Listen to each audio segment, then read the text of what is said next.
ladies, this is my first time getting this view today. I want to thank you all for coming. I hope you're having a spectacular time as I am, and thank you for being here. And a huge thanks for this moment to the woman next to me who's making it possible. I can't turn this chair totally, but we're at the portion of the program which I instituted in the last summit, where I chose my hero of the year. My hero of 2021 was Congressman John Curtis, and we don't have enough time to talk about why he's still great. My hero of 2022 is Senator Lisa Murkowski, so may I ask you to welcome Senator Lisa Murkowski with me to the stage. She's more like a hero of decades, but again, we have time. She's between votes. So I'm going to dive right in. This is a woman who I have had the great honor of working for and working with, and a relationship that continues to bloom and grow, which means everything to me. Lisa, you can't see, but there are pictures on the screen that you'll catch your eye on while we're going through this conversation. But Lisa Murkowski is uniquely from a place called Alaska. It's a place where many people in this room have probably not been. It seems very remote and very far away. It is in every fiber of her being. So I want to ask you to begin. What does being from Alaska mean to you? Well, before I get to... Mr. Micah? There we go. There you go. Before I get to my passion place, which is Alaska, let me thank you, Rachel. You're welcome. Rachel Pearson, I think you may know, is a pretty extraordinary woman, and a woman who has dedicated so much of her professional career to empowering other women. And for someone who is sitting in a position with a significant title, knowing what others do to empower other women is so exceptionally important. So Rachel, thank you for not only what you're doing with Engage, but all that you do on a daily basis to not only bring about empowerment of women, but what she's doing to bring about a level of civility in discourse, openness of conversation, the push towards bipartisanship. This is all good, it's pivotal, it's important. So to my passion about Alaska, I'm born and raised, everybody comes from some place, but I have a passion to my place that sometimes I think is just a little bit unique, and maybe it's because Alaska is unique. We're bigger, badder, better. We are home to a lot of badass women, if I can just say that. Because the land kind of demands it of you. You've got to be a little bit resilient. You've got to be a little tough. You've got to be a little bit independent. But there's a connection to our land that I think that brings out the best in any human being. It tests you, it challenges you, and it makes my job probably the hardest of any senator in the United States Senate. 20% of the people there are Alaska Natives, significant indigenous population, and the responsibility there is very, very high. We're a place where we pioneered a lot of things, sometimes in a not so very good way, but there is a richness to the place that makes it worth fighting for every day. I would just say, too, having the hardest job in the Senate, I would just say from doing her job to point out that you fly home as often as you can. I'm just reminded of that, and it's not the shortest flight. 2 to 3 times a month. 2 to 3 times a month. I'm just, for the sake of traveling through airports, that's not a short flight. That wasn't written on my cards, but I'm just reminded of that trek that you make. But I get so much work done on the airplane. There you go. The taxpayers are getting their value because they get an extra 4 hours of my day when I travel back to Alaska. And just for those of you that may not be familiar, the population of Alaska is around 700,000. I wanted to double check myself and be correct, and it's 570,000 square miles in size. So that's a bit for those of you that are good spatially. So we're 1/5 the size of the United States of America. So you overlay us across the lower 48, and we stretch from Florida to California, from the Gulf to the Canadian border. And so if you put 720,000 people in that area there, this is a state where 80% of our communities are not connected by a road. Think about what that means if you're not connected by a road. It means we fly everywhere. We fly everywhere, we fly everything. Our food, everything from bread to butter to diesel to run your equipment. We fly everything. Think about what it means for a cost of living. So, Senator, as you know, this summit is titled The State of the Majority because women outnumber, outvote, and outlive men. Engage is dedicated to women's economic security. Women are not a monolith, which I say all the time, and challenges are different. But I want to ask you, what do you think are unique challenges? I mean, to the Alaskan women, you've referenced it some by sort of hacking it out of the land, if you will, or the geography of Alaska. But what would you say is the state of the economic security of the Alaskan woman right now that you represent? Well, when it comes to your outnumber, outlive, and outvote, women do outvote men in Alaska. We do outlive them by considerable, but we don't outnumber them yet. We're getting close. We're working on that. But we have a ways to go there. It's really quite remarkable when you look at the women who are running things. It is kind of nice to know that our strong but mighty Alaska delegation, there's 3 of us. We have one representative in the House. Now 2 out of 3 are women. We're darn proud of that. That's good. We've got a ways to go to make it a full slate, but to have a woman in the House and in the Senate, I think, is important. We have strong representation within our state legislature with women now. Half of our Alaska Native Corporation CEOs are women, which is very significant. So we have done well in certain areas and indicators, but there are statistics that are so troubling that they border on shocking. We are not a safe society for women. My hometown of Anchorage right now is known as one of the most deadly cities for women in the country in terms of the number of homicides and deaths. Domestic violence rates in the state of Alaska are twice as high as they are in the lower 48. If you are an Alaska Native woman, you are 2.5 times more likely to be a victim of domestic violence, sexual assault, than a non-Native woman. 48% of the women in Alaska have experienced some level of violence in their lifetime. Our statistics are not good.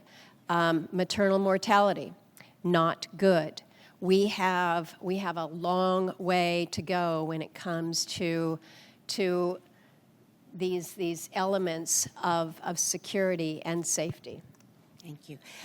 You are fully engaged in the effort to finally pass the Equal Rights Amendment. Yes. There are perhaps some women that are young enough in this room that they don't even know what that is or certainly haven't heard about it, and then others may have long given up. I want, from your viewpoint right now, why you are so singularly engaged in this effort, and I know it's on the ballot coming up in New York. I think we might see a resurgence of the conversation, but what does the ERA mean to you, and why are you so dedicated to its passage? So this is almost embarrassing to admit, but when this issue of ratification of the ERA came up, I was kind of like, didn't we do that already? Of course, it's kind of a no-brainer. Of course we'll get behind this. Because in Alaska, we signed on in 1973, very, very early. We were one of the early runners. And it's not unusual that we did that. It was back in the mid-40s that a Native woman led the fight for truly the first civil rights anti-discrimination amendment to our state's constitution, long before civil rights were even considered here in Washington, D.C. So kind of been a forerunner on that for some time. And so for me, it's pretty basic. It is pretty basic in ensuring that our Constitution provides for those equal rights which we all assume that women have or should have. So it's pretty fundamental to me, and I don't think it should be as complicated as it should be.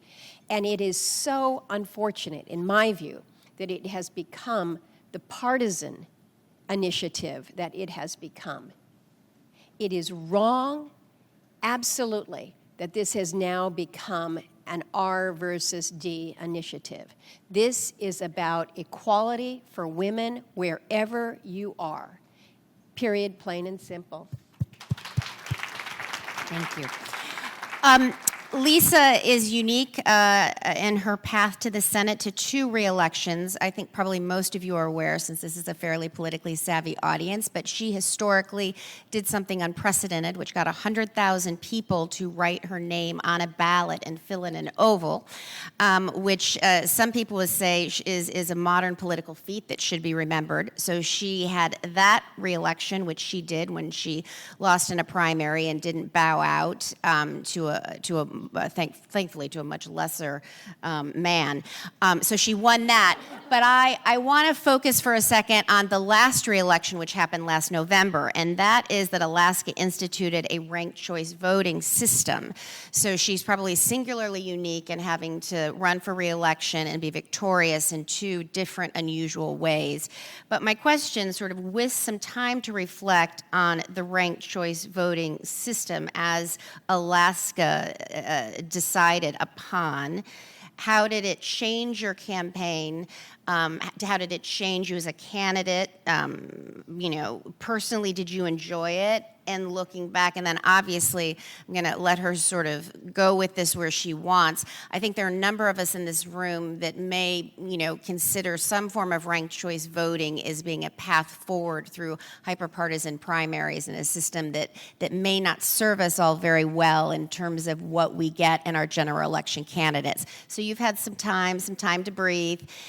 You can agree, disagree, but I think we'd all learn a lot from your reflections about your navigation and coming out on the side of victory on that. Well, you point out not only my 2016 campaign, it was just last year. 2010 was the write-in, and then ranked choice this past year. And people have commented that I seem to have a history of interesting elections, and I have to put that in quotation marks because interesting is in the eye of the individual. But I believe that if there's a harder way, I will find it, and I certainly did that with a write-in. It was 103,000 people who had to not only learn how to spell my name, but we had to instruct them to fill in the little bubble, because if you didn't fill in the dot and then write it in, then it wouldn't count, even if you spelled my name correctly. So we had a whole spelling bee thing going on, and then the instructions. We did the little rubber wristbands that told you how to fill it in, write it in, and put that on the band. My husband had mine turned into gold, and I've worn it since 2010, just as a reminder as to how I got there, because if there's ever a proactive way to vote, it is when you have to say, when you look at who do you want to be your United States Senator, and there's just a line, and it says write in. You have to be proactive. There needs to be more proactive democracy when it comes to how we select those who represent us. And I think that's where ranked choice can take you. It's not perfect. Believe me, I had my reservations about it when Alaska first embarked on this.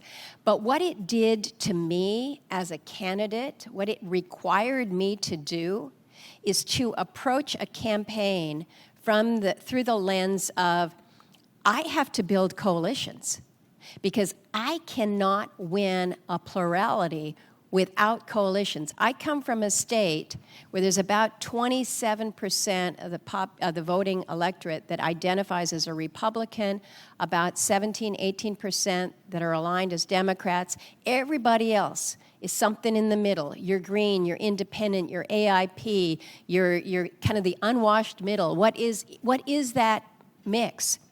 I needed to tap into that mix because a Republican base wasn't going to get me there. And believe me, the typical Republican base was not supporting Lisa Murkowski. They were supporting my much, much more conservative, Trump-supported opponent. So how do you build those coalitions?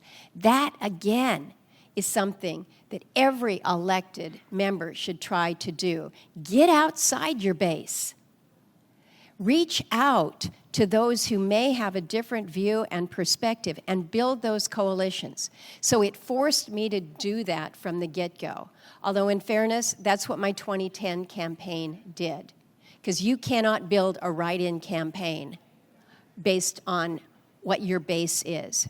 I think we all need to just throw out our own definition of what our base is.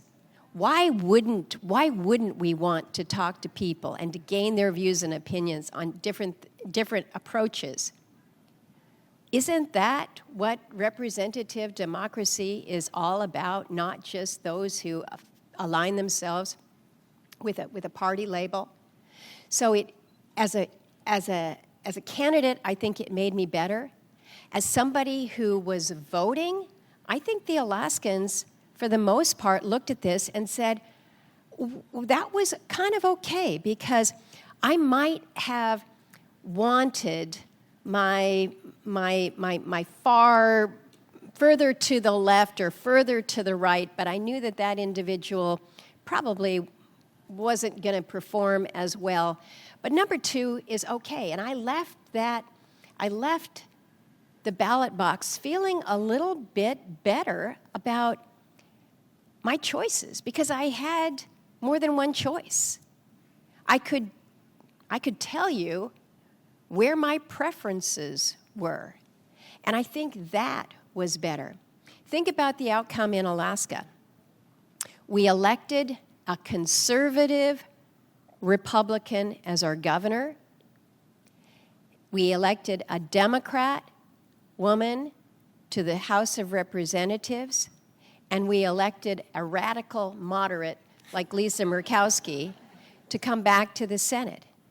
So when those who are going to criticize this and say, oh, it's only designed to help the far left, or it's only designed to help the far right, I would task you to look at the outcome in Alaska. In our state legislature, in the Senate right now, we have a bipartisan coalition that's running our Senate. It's 50-50.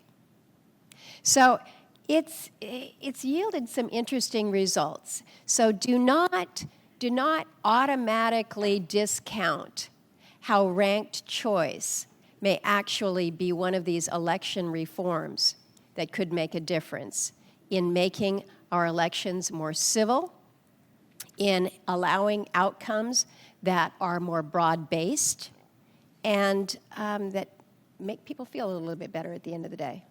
Thank you for that. She has to go vote in a minute, so I'm going to give you about 60 seconds to talk about a very big topic and blend two questions. And that is, at Engage, we have been a little bit slower to talk about climate change as an issue. Not because I don't believe that climate change is a women's economic security issue. I can make anything a women's economic security issue. It's like it's a parlor game with me. And one of that is I've learned actually from the senator that indigenous people are having to move in as the ice melts and so on. So, but in this period of time, I would be remiss if I didn't sort of blend my climate change question to your passion of saving the Arctic and your commitment to the Arctic. I just also want to point out that you are joined in that by the husband of your friend Gail Manchin right there, and Senator Joe Manchin, in saving the Arctic. The Arctic, to me, or to I'm sure to the senators, all senators, is the perfect intersection of national security, economic security, and economic security for the United States and for global order. So if you would talk about your efforts for the Arctic, and what would you want this audience of people to know about why they need to be focused on your efforts for the Arctic? Well, Thank you for that, Rachel, because it is a passion and a purpose of mine, and it's one that's been kind of lonely, honestly, to get people focused on the Arctic. It's far away. For many, it's just this white, barren landscape where nobody lives. Let me disabuse you of that notion. There are 4 million people who live in the Arctic, not in the U.S. Arctic, no, but in the Arctic overall as the Arctic is defined. So it is a place that is harsh and at the same time so delicate and vulnerable that there requires a sensitivity to the environment, but an appreciation for the people who have lived in this area for millennia, in our case, in Alaska. So how in the face of a warming climate, how in the face of the climate change that we are seeing and the impacts on those who live in the Arctic, how can we be most responsive? And when it comes to women and families, I think about security issues like food security. When you are indigenous peoples that continue to rely on food, on harvest, on subsistence, whether it's the fish, whether it's the whale, the walrus, the seal, the caribou, how do we ensure that your ability to harvest this food source is there for you? Because if you remember the beginning of the conversation, I shared that most of these communities face very, very high costs of living because you have to fly everything in. So you're not going to the grocery store. The land is your grocery store. So how are we there to protect the land, to ensure a level of subsistence? But how do you balance that? How do you balance that against some of the highest energy poverty in the nation? We're a land that is rich in oil resource, but that oil resource isn't there to benefit those who live there. We put that oil in a pipeline, it goes into tankers, it goes down to the lower 48 in California and Washington, it's refined, and then it's sent all the way back up there, and then it's flown back to your village. So you could be the community of Noatak paying $17 for your home heating fuel to keep warm in an Arctic environment. You can be one of those communities that's paying over $1 a kilowatt hour for your energy. And so to keep warm, to keep your lights on is not an easy proposition. So this is the ongoing challenge, the balance that we have. Because to ask these indigenous peoples to bear the cost, to say that in an effort to keep fossil fuels in the ground because we want to address climate change, I'm sorry, if you're still a community that is powered by diesel generation and there are no other options available to you today, I can't go home and tell them it's now going to be $20 a gallon for your home heating fuel or to fire your diesel generator. So I am pushed every single day to figure out what those solutions are. We are pioneering in the most cool and the most imaginative ways with microgrids. A couple wind turbines, maybe a little run of river that's incorporated some car vehicle batteries that are sitting in a storage thing to try to get maybe a half an hour off of your diesel generator so we can reduce our rates. We are pioneering in ways that nobody in this country can appreciate. We brought the national lab guys up to Fairbanks, Alaska. They thought they were going to tell us what was going on in engineering and innovation. We blew their minds because we are the living laboratory. I'm digressing on the Arctic, but it speaks to some of the challenges that we have in achieving this extraordinary balance. I'm looking at some of the pictures that you have put up there, and I hope one of the takeaways that you have from my talk is that there is such a connection to our land as Alaskans.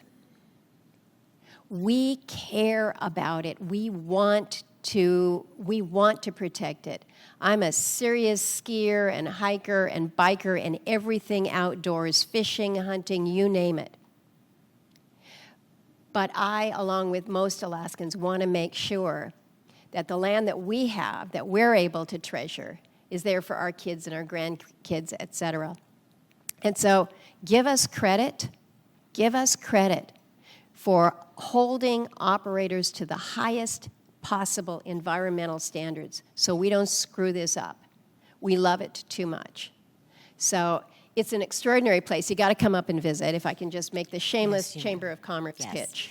And yes, that's not shameless. I wanted you to. I have to conclude. I don't have time to read a long list of legislative accomplishments. I would just like to, in saying thank you for being here. Thank you for being my hero of decades. I want to remind everybody, if you don't know or call your attention, there will not be a common sense solution passed in the United States Senate on anything unless this woman is at the table.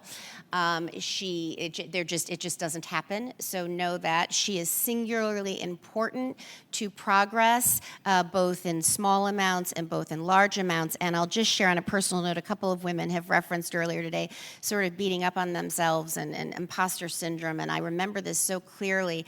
Lisa, the senator, and I were exchanging our holiday greetings, and we hadn't seen each other since the election. And I was trying to cram too many words into minutes, and she had to vote and was being good to me. And I walked out of there, and I thought, that is a woman in full bloom, in command of her full power. And I thought exactly those words about you. It is remarkable to see. You have earned it, and we are the luckier for you being in the United States Senate, and for whatever internal work you've done over your life to be in this moment where I believe you're literally in full bloom, and I think the sky's the limit for you. And women in America are singularly better and will benefit from you being in the Senate. So thank you for being here, and thank you. Thank you, Ray.